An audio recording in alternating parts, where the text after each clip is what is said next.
سود اور ربا میں بنیادی فرق کیا ہے اور اس کی نفی ہوئی ہے تو کس حد تک نفی ہوئی ہے؟ اعوذ باللہ من الشیطان الرجیم، بسم اللہ الرحمن الرحیم۔ دیکھیں، کچھ اصطلاحات اور کچھ الفاظ ایسے ہوتے ہیں کہ الفاظ تبدیل کرنے سے بھی وہ معنی تبدیل نہیں ہوتے اور معنی اس کے اپنی جگہ پر باقی رہتے ہیں، اور کچھ الفاظ ایسے ہوتے ہیں کہ لفظ تبدیل کرتے ہیں تو ساتھ ساتھ معنی بھی اس کے تبدیل ہو رہے ہوتے ہیں۔ مثال کے طور پر ایک لفظ صلاۃ ہے، لفظ صلاۃ پہلے لغوی معنوں میں دعا کے معنوں میں استعمال ہوتا تھا، لیکن لفظ وہی رہا، معنی اس کے تبدیل کر دیے گئے کہ اب خاص طریقے سے جو پروردگار کے حضور حاضر ہوگا اور پنجگانہ نماز مثلا پڑھے گا اسے صلاۃ کہا جائے گا۔ تو لفظ وہی رہا لیکن معنی اس کے تبدیل ہو گئے۔ اور کبھی ایسا ہوتا ہے کہ لفظ جو ہے وہ تبدیل ہو جاتا ہے لیکن معنی جو پرانا ہے وہی باقی رہتا ہے۔ تو یہ ہمیں دیکھنا پڑے گا کہ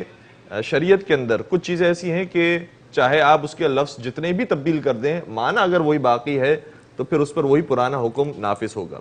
لہذا سود اور ربا یہ بظاہر ہمیں معاشرے کے اندر مترادف معلوم ہوتے ہیں کہ جہاں پر ربا کا معنی ہے وہیں پر سود کا معنی بھی ہے، کیونکہ ربا کا مطلب ہی اردو زبان میں آپ اگر کریں گے تو سود کے معنوں میں ہوتا ہے، کیونکہ سود کا جو لفظ ہے وہ فائدے کے معنوں میں اور وہ فارسی ایک لفظ ہے، لیکن ربا کا جو لفظ ہے وہ عربی لفظ ہے۔ صحیح۔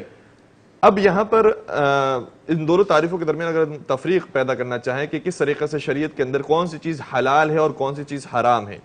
تو ربا کو پروردگار نے حرام قرار دیا ہے، اور قرآن کریم میں مسلسل اس سلسلے میں آیات موجود ہیں اور اس قدر سختی کے ساتھ آیات موجود ہیں،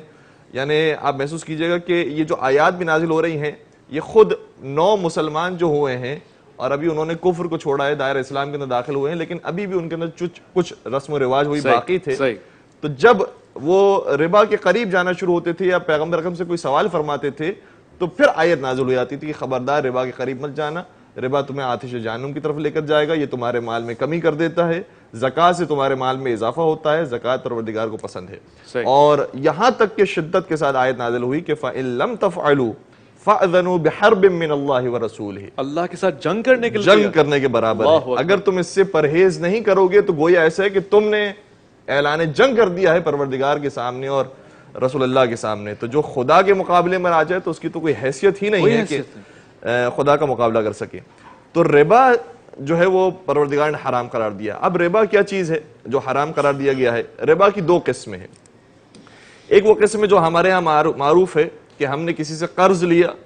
اور اب قرض لوٹانے کا جب وقت آئے گا تو اسے کچھ اضافہ کر کے ہمیں دینا پڑے گا۔ اس نے شرط لگائی ہے کہ جب اب تم 6 مہینے کے بعد 1 سال کے بعد ہمیں پیسے واپس کرو گے تو تم نے 1000 لیے تھے، اب 1200 روپے واپس کرو گے۔ تو یہ جو 200 روپے کی شرط لگائی گئی ہے اسے حرام قرار دیا گیا ہے، یہ ربا ہے۔ اور نبی اکرم کے زمانے کے اندر بھی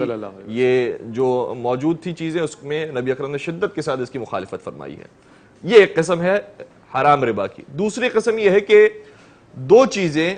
ایک جیسی، مثال کے طور پر آپ کے پاس بھی گولڈ موجود ہے، میرے پاس بھی گولڈ موجود ہے، لیکن ہم ایکسچینج کرنا چاہیں، صحیح، اور فرض کیجئے کہ مجھے آپ کا گولڈ پسند آ گیا لیکن مقدار میں آپ کا گولڈ کم ہے، میرا گولڈ زیادہ ہے، چونکہ مجھے پسند آ گیا ہے میں نے کہا کہ چلے میں آپ کو زیادہ جو ہے وہ کچھ گرام والا گولڈ آپ کے حوالے کرتا ہوں، آپ مجھے جو کم گرام والا گولڈ ہے وہ دے دیجئے، تو چونکہ پسند آ گیا ہم نے خرید لیا، یہ بھی ربا میں شمار ہوگا۔ اچھا، کیونکہ دونوں جنس ایک جیسی ہیں اور